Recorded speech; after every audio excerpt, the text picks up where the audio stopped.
Hello, नमस्कार दोस्तों, मैं धर्मेंद्र। तो आज हम लोग जानेंगे कि महिला सशक्तिकरण क्या है, हमारे देश को महिला सशक्तिकरण की जरूरत क्यों है, अभी तक हमारे देश में महिला सशक्तिकरण की क्या क्या भूमिका उठाए गए हैं सरकार द्वारा। इन्हीं सभी विषयों पर हम आज चर्चा करेंगे। तो आगे चलते हैं हम लोग चर्चा की ओर। पहले हम लोग जानेंगे कि आखिर सशक्तिकरण क्या है। सशक्तिकरण ही पहले हम लोग जान लेते हैं कि सशक्तिकरण क्या है। महिला सशक्तिकरण की परिभाषा की बात करें तो ऐसी समाज जिसमें महिलाएं इतनी मजबूत या सशक्त हो जाएगी कि अपनी जिंदगी से जुड़े फैसले स्वयं ले सके। इससे वे समाज में अपनी वास्तविक अधिकार को हासिल करने में सक्षम बन जाती है। समाज और संसद में महिलाओं की मौजूदा स्थिति क्या है? संसद में महिलाओं की मौजूदगी 11% ही है। वहीं समाज में लैंगिक समानता की भारी कमी देखने को मिलता है। समान काम के लिए समान वेतन का उपलब्ध नहीं होना भी एक बहुत बड़ा कारण है। साक्षरता दरों में भारी कमी।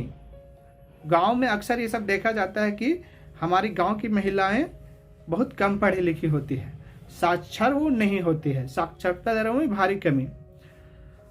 कहीं की भी महिलाएं हो, बहुत कम मात्रा में वो वित्तीय फैसले ले पाते हैं। समाज में लिंग भेदभाव होना आदि बहुत सारे कारण हैं महिला को सशक्त बनने से रोकने में। इन्हीं सभी को हम विस्तार पूर्वक चर्चा करते हैं आगे।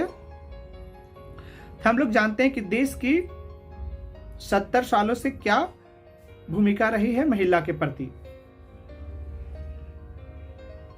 भारत की 70 साल की महिला सशक्तिकरण की खाई को कितना विकास हुआ है।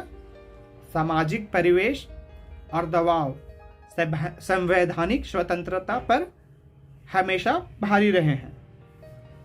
सामाजिक परिवेश में उन्हें हमेशा से कमजोर वर्ग के रूप में देखता आया है। वह घर और समाज दोनों जगह शोषण से पीड़ित होती थी। गरीबी और अशिक्षा के कारण बहुत सारी महिलाएं कम वेतन पर काम करने, वेश्यावृत्ति करने, प्रवासी मजदूर रूप कार्य करने में मजबूर थे। महिलाओं को कम मजदूरी ही नहीं बल्कि उनके लिए कम कौशल की नौकरियां भी पेश की जाती थी। लिंग के आधार पर समानता का एक प्रमुख रूप बन गया तथा महिलाओं का जीवन आर्थिक रूप से घर वालों पर बोझ बन जाता है। शादी होने वाला खर्च और दहेज जैसी कुप्रथा बचपन में ही उन्हें जरूरत से वंचित करने का मुख्य कारण रहा है। शादी ही एक महिला का उसके घर वालों के प्रति लक्ष्य होता है।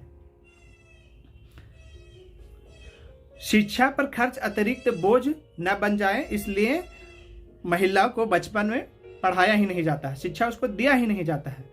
समाज में बेटे की प्रबल इच्छा तमाम तरीकों से गर्भ में ही शिशु के लिंग का पता लगाकर भ्रूण हत्या ने जगह बना ली।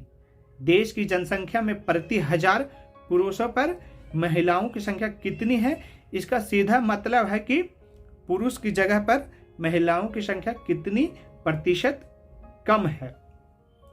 प्रति 1000 पुरुष पर 940 ही महिला लिंगानुपात है। अभी मौजूदा स्थिति में हालांकि इसमें कुछ सुधार हुआ है। महिला सशक्तिकरण में कानून की क्या भूमिका है। अब हम लोग जानेंगे कि महिला सशक्तिकरण में हमारे कानून की क्या भूमिका रही है। तो पहला हम लोग देखेंगे कि दहेज रोक अधिनियम जो 1961 ईस्वी में पारित किया गया था। इस अधिनियम के तहत दहेज जैसे सामाजिक अभिशाप से महिला को बचाने के लिए उन्हें दहेज रोक अधिनियम 1961 लाना पड़ा।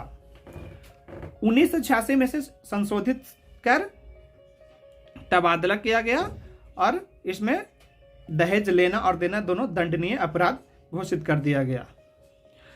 आगे हम लोग देखते हैं कि कानून ने क्या कदम उठाए हैं। तो medical termination of pregnancy act 1971, समान प्री श्रमिक एक्ट 1976, लिंग परीक्षण टेक्निक एक्ट 1994, महिला हिंदू उत्तराधिकार संशोधन अधिनियम 2005 और बाल विवाह रोकथाम एक्ट 2006, बाल यौन अपराध संरक्षण अधिनियम 2012, जिसको 2019 में संशोधित कर इसे और कठोर बना दिया गया है। ये तो हमारी रही कानून के द्वारा कुछ लिए गए स्टेप जो महिला को सुरक्षा प्रदान कर सके। कार्यस्थल पर महिलाओं को यौन शोषण एक्ट 2013 भी इसमें शामिल किया गया है, ताकि महिलाओं को कोई भी समस्या समाज में ना हो सके। आगे हम लोग देखेंगे कि सरकार द्वारा महिला सशक्तिकरण में क्या क्या भूमिका निभाई गई है। आखिर सरकार महिला को सशक्त करने में क्या क्या भूमिका निभाई है, कौन कौन से योजनाएं लाई है।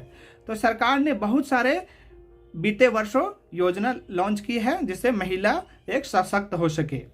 सरकार ने महिला सशक्तिकरण के लिए निम्नलिखित योजनाएं चला रखी है, जैसे में राष्ट्रीय महिला कोष, सर्व शिक्षा अभियान, कस्तूरबा गांधी बालिका आवासीय विद्यालय, जननी सुरक्षा योजना, मातृत्व सहयोग योजना, सबल योजना, बेटी बचाओ बेटी पढ़ाओ योजना, प्रधानमंत्री उज्ज्वला योजना, सफल अभियान जैसे निम्नलिखित कार्यक्रम चलाए जा रहे हैं हमारे सरकार द्वारा।